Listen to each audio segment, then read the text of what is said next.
Life is Beautiful is an amazing opportunity for artists from all over the world to engage with this city. They come in and it's not just graffiti, it's fine art, it's a mural piece, it's an installation, it's public art, it's work that creates dialogue and maybe even a little bit of debate. There is no doubt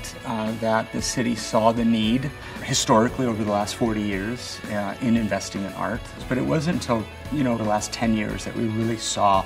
a massive impact of murals, especially thanks to Life is Beautiful and people like Shepard Fairey and Vils and other important international artists and local artists too, who have really transformed the landscape of our downtown and have created an international art destination. If you visit Las Vegas and you see this voice that the city has, these beautiful murals, the public art that you can walk around and see, that is a city worth visiting.